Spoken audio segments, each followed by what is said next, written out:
ፎቶም እዛ አለልኩ አይደለም ከሱ ጋር አይሄድም አይልም ይሄኛውን አድርገው ይሄን አድርገው አዎ በቃ ይሄን ይውድ እሱን ቀይ በእስቲ ጫማህን አንድ ነገር ወይ አንተስ እንደው እረደዛ ምን በቃ ይሁን ችግር እስኪ ፈጠነ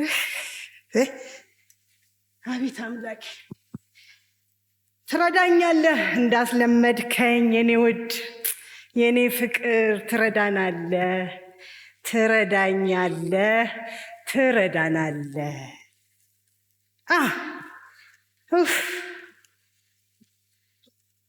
አቤት እንዴ ውይ እንዴ ናት ወይ አቤት መታደል አይ እግዚአብሔር እንደው ለአንተ ግን ምን ይሳናል ነስቴን ከረባት ሰልልኝ ወይ ቆይ ምንድነው ያልኩ ምኑን የቱን ወይ ልቤ ቆይ እስቲ ቅርታ ምን አምጣው ወይ ምንድነው የሚያደናብርሽ እሰራ ምንድነው ወርቆ ያየሁት ነገር ምንድነው ኧረ ስለደነገጥኩ ነው ይሄ ሚስጥር ነው ይልቅ ሚስጥር ሰዓቱ ስለደረሰ ቶሎ እንዘጋጅና መጀመሪያ ስሚኝ በእኔና በአንቺ መካከል ምንድነው ሚስጥር ያለው በቃ ሚስጥር ነው አልኩ አይደለ እኔ አንዳንድ ጊዜ እኮ ሰው ዝም ብሎ ይደነግጣል በቃ ደነገጥኩ ስለዛ ነው እሱን ተወና ይልቅ እስቲ ትዳሩም እንዳይበተን እግዚአብሔርም እኛን እንዲረዳን ምን እንደምንላቸው ምን ቃል እንደምንጠቀም እንጸልይና በጊዜ እንሂድ በቃ ሄደ እኮ ሰዓቱ ና እሱ ችግር የለውም እባክሽ ሰማይና ምድርን የፈጠረውን ቃል ይዘንማ ምን ብለን እንደምናስታርቅ አይጠፋም እኔ የምለው ግን ለማስታረቁ ነው እንዲህ አበሻ ቀሚስ የለበሽው ወይ ለብሻለሁ እንዴ እስቲ እሱን ተውና ቃል አልከኝ ቃልማ እኮ እነሱም እኮ ቃሉን ይዘው አይደል እንዴ የከበረውን ትዳራቸውን ለስንቱ ምሳሌ ይሆናል የተባለውን መልካም ትዳራቸውን ሊበትኑ የተነሱት አይ ቃል ማለቴማ ቃሉን ይሰብኩታል አልኩ ስለ ፍቅር ሲሰብኩ ጳውሎስ በሕይወት ቢኖር ይቀናባቸው ነበር ፍቅርን ሲሰብኩ ወይ ጉድ ግን ፍቅር የላቸው የሚገርመው ባልንጀራህን እንደ ራስህ ውደድ የሚል ስብከት ነበር ባለፈው የሰበከው ባልንጀራውን አይደለም ራሱንም አይወድም ሰውየው ስለ ትዳርማ ሲመሰክር ሲሰብክ እኔ ልነግርህ አልችልም ባልና ሚስት አንድ አካል አንድ አምሳል ነው ወደፊት ምንም አይነት ነገር ቢፈጠር ሁለት አይሆኑም ብሎ የሚሰብክ ነው ግን ሁለት አካል ናቸው ፍቅር የላቸውም ፈጽሞ እንደው ግን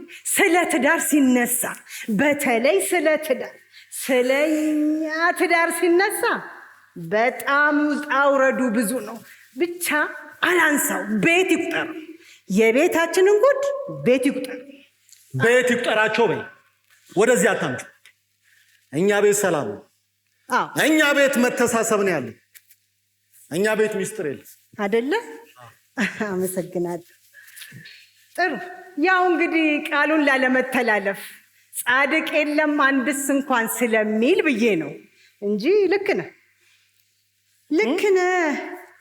ትህትና መሆኑ ነው ለነገሩ ልክ ነሽ አንቺም ከዘመናት በኋላ አይቼብሽ የማላቀው ሚስጥር መደበቅ ጀምረሻል ቆይ ምንድነው እሱ የደበቅሽኝ ምንም አይደለም ለምን በየማሉት አስደነገጥ ምንም አይደለም አልኩ ምንም አይደለም አሳየኝ አልኩሽ ምንድነው መሳይ ለቀቀኝ አረጅ በዚህ ላይ በቀደም ወድቅ ያለው እጄን ያመኝ እጄን አልኩ እንዴ ለቀቀኝ ምንድነው ወይኔ ምን ሆነ እስቲ ወደዛ ጠጋ ብሉ ከላይ ላይ ቆይ ምን ሆናችሁ ነው ሰው ልታስታርቁ ሽማግሌ ልትሆኑ እናንተ እየተጠበቃችሁ እናንተው እዚህ ትደባደባላችሁ እንደሱ መስሎ ነው እንዴ አንተ እኮ የዚህን ቤት ጸባይ አታውቅም እሱና እኔ ብቻችንን እዚህ ቤት ከተገናኘን ልፊያ ይወዳል አልኩ በቃ አይደል እኔ ፍቅር እኮ ነው ጸብ እንዳይመስል ነው እንዴ አልገባኝም እኮ አይደል እኔ ፍቅር እኛ ጸብ አለ እንደኛ መካከል እኛ መሃል ምንድን ነው የምነግረው? ምንድን ነው እኮ ፍቅር ነው አይደል? ያምን ፍቅር እና ጸብ ነው። ቀልድ ነው ልትይ እና ዝም በይ። እኔና አንቺ መካከል ቀልድ እኔ በትዳሬ ቀልድ አላውቅም። ቀልድሽን እዛው የለመድሽበት። እሺ ሽመክት አትበልኝ። አንዲት ሴት ማሸነፍ አቅቶኝ እያየ ሽመክት ብለህ እንዳጠራኝ። ያው እኔና አንቺ በኋላ እንመለስበታለን። ዛሬ ይለይልናል። ይቅርታ ቢልልኝ። ደህና ነህ? ደስ ይለኛል። እንደውም ስልችት ነው ያለኝ። ደስ ይለኛል ትሰማልኛለህ? ደስ ይለኛል ስልችት ብሎኛል እያለች እኮ ነው። አዎ ሰማኋት እኮ። እና ደስ ይልሻል? አዎ። ወይኔ ሽመክት፣ ቆይ ምንድን ነው ችግርሽ? ምንድን ነው የደበቅሽኝ ነገር? አሳይ። ምንም አልኩ። ግድ የለም እንዴ! ኧረ እባክህ ተው እንዴ! ምንድን ነው? በቃ ሚስጥር ነው ተባልከ አይበቃም? በቃ ምንድን ነው? እኔ አገልግሎት እላለሁ፣ ለካ በእኔ ላይ ተደርቦልኛል። እኔ እኮ ገንዘብ አልበረክትልሽ ስል መጠርጠር ነበረብኝ። ጭራሽ ባለ ገንዘቡ አንተ የታደለ እኮ በቦርሳሽም ያዢ የታክሲም ያዢ ለአንዳንድ ነገርም ብሎ ሰጠት ያደርጋል። አንተ እንደምንም የምትሰጠኝን ገንዘብ ከእያንዳንዱ አስቤዛ ላይ እንደምንም አስተራርፌ እንደምንም ቀናንሼ ወስጄ የምሰጠው የምጠቀመውን ገንዘብ ነው ገንዘብ ብለህ የምታወራው። ብልልኝ ትሰማልኛል? አመነችው። ሰራፍ ምንድን ነው? እኔ ትደፋኛለህ? ምንድን ነው? እኔ የምለው ወይኔ ምን አለ በቤት ስዋረድ በመላይ ታየኛለህ። ከያስቤዛውም ላይ እየተቀነሰ ይላክለታል። ከያስቤዛው እየተቀነሰ ይላክለታል። እኔ ብልልኝ ትሰማልኛለህ? ወይኔ ሽመክት፣ ኧረ ግድ የላችሁ። ምን አለ ብትሰበስበኝ፣ ምን አለ በቅፍ ብሆን። ወይኔ አንተ ነህ ይሄንን የተናገርከው? ቆይ ብትሰበስበኝ ስትል የሰማሁት ከአንተ ነው አልኳው። አንተ የስንቱን ቤት የሰራ የስንቱን ትዳር የጠገንክ በቤተ ክርስቲያን ተስፋ የቆረጡ ሰዎች በአንተ የተጽናኑብህ፣ እንዳውም የጽናትና የበጎነት ምሳሌ የምትደረግ ሰው አንተ ሰብስበኝ። ይህንን እኔ አልሰማው፣ ጎረቤትም አይስማ። በእውነት ቀድሞ ነበር እንጂ መጥኖ መደቆስ አሁን ምን ያደርጋል ድስት ጥዶ ማልቀስ አለ ያገሬ ሰው። አሁን ፉከራና ዛቻው ሰብስበኝ ያዙኝ ልቀቁኝ ምን ያደርጋል ግን? ከሆነም እኮ ይሄ ነገር ካስፈለገም እኮ ቀደም ነበር። አሁን እኮ አለፈ፣ በቃ አለቀ እኮ። ወስነሻላ? ሁሉ ነገር ካለቀ በኋላ ምንድን ነው? ወስነሻላ? ከኔ ጋር ጨርሰሻል? ወስነሻል ማለት ነው አይደል? ወስነሻላ? ወይኔ ቢሊ፣ አረ ግድ የለም እናንተ ሰዎች ባካችሁ ተረጋጉ። እስኪ ረጋ በሉና መጀመሪያ የተጠራንበትን ሽምግልና ሄደን እንጨርስ። ከዛ በኋላ የእናንተን ነገር ቀስ ብለን ቁጭ ብለን ተረጋግተን እንነጋገርበታለን። አዎ የእናንተ ነገር እኮ እየከበደ መጣ።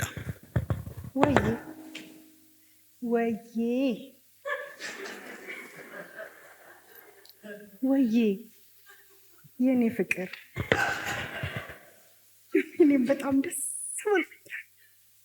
እንዴ ኧረ የፈለገ ይምጣ የኔ ፍቅር። እንዴ እኔም እኮ ድብብቆሹ ላይፍ በጣም ነው ያስጠላኝ እውነት። አዎ እኔስ ብሆን ደስታዬን ማጣጣም የለብኝም? ደስታዬን ማጣጣም አልፈልግም? እኔስ ብሆን በጣም ነው ያማረኝ። ኧረ የፈለገ ይምጣ።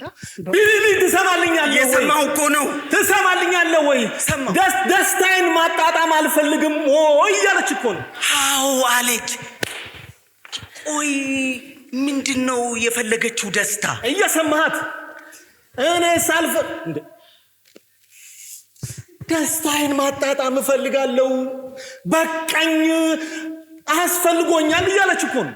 አዎ ሰማሁ እኮ አስፈልጎኛል ማለች። ግን ቆይ እኔ የምልህ ምንድን ያስፈለጋት? ምን ይላል?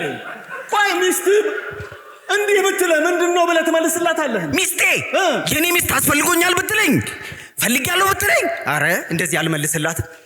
ቆይ ግን ሚስቴ ምንድን ነው ያስፈልጋት? ገልጥ ምን ይላል? ምን ሆነ ነው ያስፈልጋትን ሳላውቅ እንዴ? ተው እንጂ በቃ ምን አረ እኔ ቴክስት አደርጋለሁ። ውይ የኔ ፍቅር እሺ ያየሁት ሁሉንም በጣም ያምራል፣ አሪፍ ነው። እሺ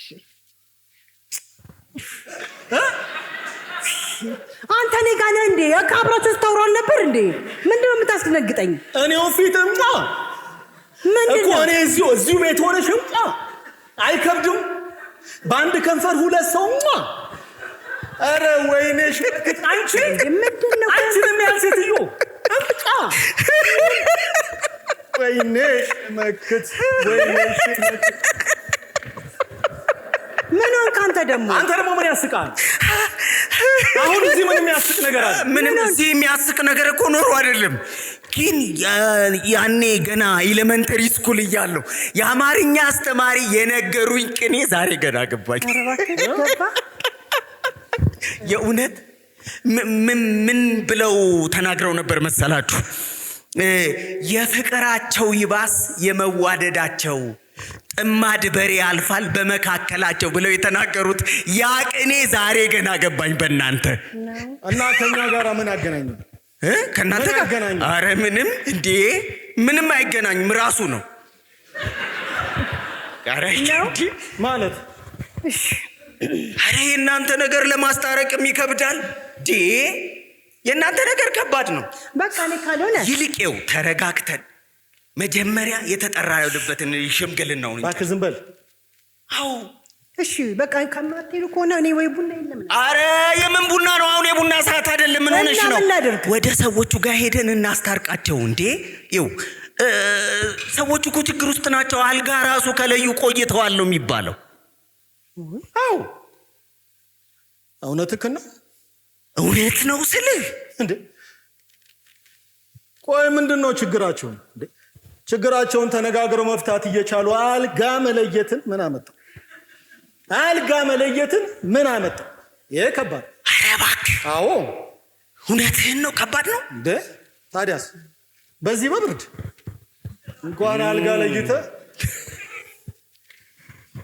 እንዲሁም አልሆነም ነው እንዴ? ለካ ግን እኔ የምልህ ችግራቸው ምንድን ነው? አይ ችግሩ እንኳን የባለቤቱ የሴትዮዋ ነው አሉ። ልጅ እንዳላት ሳትነግረው ነው ያገባችው። እሱን ካወቀ በኋላ በቃኝ ይህን ትዳር አልፈልገውም አፋቱኝ ብሎ ጥያቄውን ያቀረበው እሱ ነው። አዎ አቤት ሴት አቤት ሴት አቤት ሴት። ሴትን ማመንና ጉም መጨበጥ አንድ ነው ይለኝ ነበር አያቴ። አያት ናቸዋ። ያኔ በሳቸው ዘመን ሁሉን ጥፋት ሴት ብቻዋን ትፈጽማለች ብለው ስለሚያምኑ የእሳቸውን ተረት አምጥተህ አሁን 21ኛው ዘመን ላይ ስትተርት ትንሽ አታፍርም? አንተም እንደሳቸው ነው የምታስበው? እባክህ ምን እባክህ እንዴ! ከእያንዳንዱ ጥፋት ጀርባ ብዙ ወንዶች አሉ። እንደውም ገመናችንን ሸሽጎልን ነው እንጂ የኛ አይብስም። ተው እንጂ እባክህ። የዘንድሮዋ ሴት ትለያለች። እንደው ያቃጥላቸው። ምን እንዲሁ ብለህ ያቃጥላቸው በደፈናው? እናትህ እኮ ሴት ነች፣ እህትህ አለች፣ ልጅህ። እንዲሁ በቃ በአንድ ሰው ስተት በደፈና ሁሉ ማቃጠል ትንሽ አይከብድም? ይውልህ ይልቅ እሱን እንቶና ከኛ የሚጠበቀው ሁሉን ነገር አቻችለን አስማምተን ማስታረቅም። ዝም ብለን በደፈናው መፍረድ የለብንም። እፈርዳለሁ፣ ግጥም አድርጌ እፈርዳለሁ። ለምን አልፈርድም? እፈርዳለሁ። ለምን ትፈርዳለህ? እንዲህ ስትፈርድ እኮ አንደኛ ጋብቻ ትዳር ማለት ሰው ሳይሆን እግዚአብሔር አምላክ ራሱ የሰራው ተቋም ነው። እግዚአብሔር የሰራውን ተቋም ታፈርሳለህ። ሁለተኛ ደግሞ በዛ ትዳር ውስጥ እግዚአብሔር ለክብር እንድናበቃቸው በእጆቻችን የሰጠን መክሊቶች አሉ። እነሱን አለማብቃት፣ እነሱን መበተን እኮ ለሰጪው ራሱ ለፈጣሪ ታማኝ አለመሆን እኮ ነው። አደራ መብላት። ታዲያ እሱ ምን አጠፋ? መክሊቷን የደበቀች እሷ። ልጆቿን በወንድ ቀይራ ያላተረፈችበት እሷ ደግሞ አስታርቁኝ ስትል ትንሽ አታፍርም? ምን ያሳፍራል? ምንድነው ቆይ የሚያሳፍረው? ይቅርታ ምን ያሳፍራል? አጠፋው፣ ልክ ነው፣ ትዳሬን ባለቤቴን በድጌዋለሁ፣ አሸማግሉኝ፣ አድኑ፣ ትዳሬን እርዱኝ አለች። ከዚህ ብለ እንኳን ሰው ይቅርና ፈጣሪ እንኳን እኮ ይቅር በለኝ ከተባለ እኮ በቃ አለቀ። በቃ እና ምንድነው በቀላሉ በቃ እና ምንድነው ሌላ? እኛ ወንዶች እኮ እንዴት ስትነኩብን እንዴት እንደሚያደርገን የምናውቀውኝ። እሱ ሌላ ታሪክ ነው። እንደውም ልንገርሽ እሱ ከታረቃት ወንድ አይደለም፣ ለራሱ የሚሆን ክብር የለውም። እሱም ብሎ ወንድ። አየህ፣ የችግሮቻችን ሁሉ ምንጭ ይሄ ነው። ሁላችን ሞተን የጀመርነው ነገር የለም። እኛ ካለን ሁልጊዜ እኔነት አለ። እኔነት ካለ ሁልጊዜ ጠብ፣ ችግር አለ። ችግሮቻችን ሁሉ እኮ የሚነሱት ከእኔነታችን ነው። እባክህ ዝም በል። እንደውም ከፈለጋችሁ እናንተ ሄዱ፣ እኔ አልሄድም። ይቅር የምንለው እኮ ይቅር ስላተባልን ነው። አንተ ሰውዬ ምን ሆናል ዛሬ? ይቅርታ ደግሞ ለራሳችን ጥቅም ነው። እሷ እኮ ይቅር ይበለኝ እኮ ነው የምትለው። ኧረ ቆይ ዝም በል እስቲ ልንገርህ እኮ ሰማህ እንዴ? ይቅርታ ሲጀመር ይቅር ስለተባልን ይቅር እንላለን። ይቅርታ እኮ ለሰው የምናደርግ እየመሰለን እንዘገያለን እንጂ ጥቅሙ ለኛ ነፃ ሆነን በሰላም እፎይ ብለን ለመኖር ነው። ደግሞ ይቅርታ አንዱን ለመኮነን፣ አንዱን ኃጢአተኛ ለማድረግ፣ አንዱ ጋር ጽድቅ እንዲገኝ ሳይሆን በመካከል ያለውን ኃጢአት የተባለውን ያለያያቸውን ጉዳይ አስወግደን በዛ ትዳር ላይ እግዚአብሔር ዋነኛ ሆኖ ትዳሩ እንዲሰምር ለማድረግ ነው ይቅርታ ያስፈልገው። ልክ ነው። የሷም ጥያቄ እኮ ይሄ ነው አይደለም? ይኸውልህ የሷ ምንድን ነው ምሰማ እኔ በሆነ አላደርገውም። ለምን የፈለገው ነገር አይመጣም? ምንም ቢሆን እኮ ስጋ ለባሽ ነው። አልችልም። ጉድ። እሺ አሁን ሁሉ ይቅር፣ በቃ እንደምንም አድርገን እናስታርቃቸው፣ እንሂድ። አልሄድም አልኩ። እንዲሁ ብለህ አልሄድም። ከፈለጋችሁ ይሄ ሁሉ ሰዓት ቁጭ አድርገኝ አልሄድም ትላለህ አልኩ። አልሄድም ነገርኩ። ቢልልኝ ጆሮ ይሰማል። ጆሮዬ በደንብ ነው የሚሰማው። በቃ አልሄድም። በቃ እንግዲህ እግዚአብሔር ይርዳችሁ እናንተንም። እኔ ግን ሄዳለሁ። ምን አይነት ነገር ነው ይሄ? ያሳዝናል። ግን አንተ እኔም ብሆን ይቅር አትለኝም ማለት ነው? ምን ሆንክ ግን አንተ? ምንድነው እኔም ብሆን ይቅር አትለኝም? በጭራሽ። ቆይ አንቺስ ቢሆን ያስችልሻል? እስኪ ንገሪኝ፣ ያስችልሻል? ፈጣሪ አሁንስ እንደው አስችለኝ። አሁን አልችልም። ሁሉም በሚችለው በክርስቶስ ግን ለመቻል እሞክራለሁ። ምንድነው አንቺ ሴትዮ ዛሬ ምንሽ ማላባራኝ? ምን ሆንክ? ምንድነው አስችለኝ ምናምን? ቆይ ምንድነው የደበቅሽኝ ነገር? ቆይ አንድ ነገር ልንገርሽ። ቆይ አንድ ነገር ልጠይቅሽ። እስከ ዛሬ ድረስ ልጅኑ ለርስልሽ እምቢ እያልሽ ያቆየሽበትን ከዚህ ምስጢር ጀርባ ያለው ጉዳይ ምንድነው? ንገሪኝ። ንገሪኝ። ራቅ በል ካጠገቤ። ራቅኩኝ። ይኸው ሰው አይታመንም። ራቅ እኮ ራቅኩ። ራቅ በል። ይኸው ርቅ ያለው ንገሪኝ። አራክም። ራቅ በል። ልንገር ወይ? አዎ ንገሪኝ። ይሄ ታሪክ የኔ ታሪክ ነው። አቤት። ሰምተሃል? ይሄ ታሪክ የኔ ታሪክ ነው። አሁንስ ማረጌ ወይሽ መክት እየቀለድሽ አይደለም? እውነቴን ነው። ይሄ ታሪክ የኔ ታሪክ ነው እና ከቤሊልኝ ጋር የምትዶሉትልኝ እኔው ላይ ነው ወይ? ነሽ መክት ምኑ ዛሬ ቀን መሞቻሽ ነው። ምን ልትሆን? መሞቻሽ ነው ዛሬ። የት አለ? ነይ የኔ ፍቅር ጨርሻለሁ። ነይ ምን ልታረግ? ምንድነው? እንዳነካኝ እኔ ነገር እንዳነካኝ እኔ በምታምነው ጌታ ይዣለሁ። እንዳነካኝ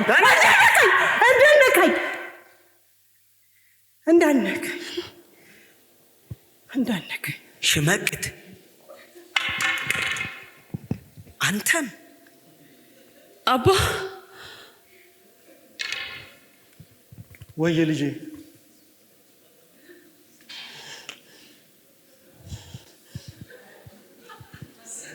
አባቴ ስላየው ደስ ብሎኛል። ታውቃለህ አባት እያለህ ያለ አባት ማደግ፣ መጣል፣ መጠላት በጣም ከባድ ነገር ነው። ምናልባት ይሄ ሊረዳኝ የሚችለው እንደኔ በወላጆቻቸው አለመግባባት፣ መለያየት ምክንያት በጭንቀት ውስጥ ያሉ ግራ የተጋቡ ማረፊያ ያጡ ሰዎች ብቻ ናቸው ይሄን ሊረዱኝ የሚችሉት። እውነት መተው መረሳት፣ መከዳት እጅግ በጣም ያማል። አንተ ተውከኝ፣ ረሳኸኝ። ማረጌ ግን ከተጣልኩበት አንስታ ሰው አደረገችኝ፣ አስተማረችኝ፣ ለዚህ ወግ ማረግ አበቃችኝ። ከምንም በላይ የነፍሴ እረኛ የሆነውን ኢየሱስ ክርስቶስን አስተዋወቀች። ለዛሬው ድሌ፣ ለስኬቴ፣ ዛሬን ለማየቴ ሚስጥር እሱ ነው። አባቴ ይቅር ብያለሁ፣ እወድሃለሁ።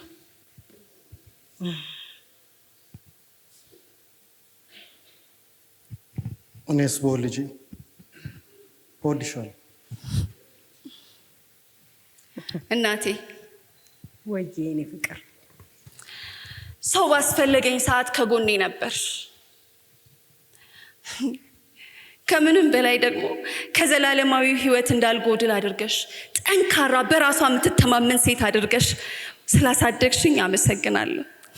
ታውቂያለሽ የእኔ ፍቅር እያልሽ ስትጠሪ በቃ እንዳልወለድሽኝ ሁሉ ረሳዋለሁ። የእውነት እናትነትሽ ውስጥ ነው ያለው። አንቺ እንደ ስምሽ ማዕረጌ ነሽ። ማዕረጋችን የናዝሬቱ ኢየሱስ እሱ ነው።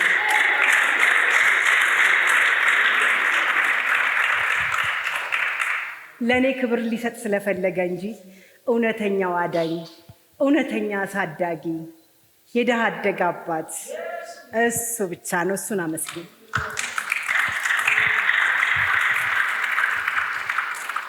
የእኔ ማዕረግ፣ የምድረ በዳ ወዳጄ፣ እናትም አባትም የቅርብ ወዳጅ ሚስጥረኛ የሆንከኝ ወጌ፣ ጌጤ፣ ሚስጥሬ፣ ውበቴ አንተ ነህ። አመሰግንሃለሁ። እሺ አሁንስ ትገለኛለህ?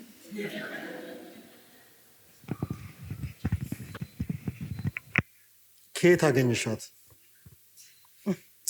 ይቅር በይኝ።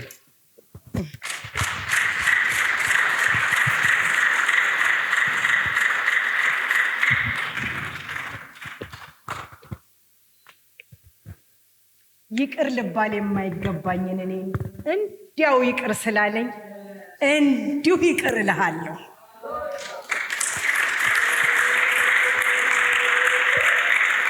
ዛሬ ቤታችን፣ ትዳራችን ተፈውሷል።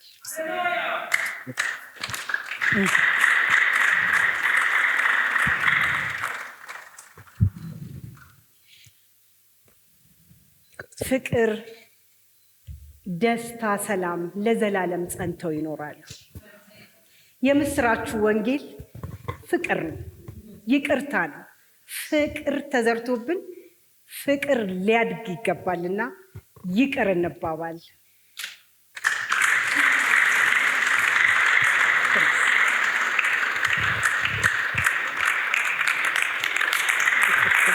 ይቅርታ ይቅርታ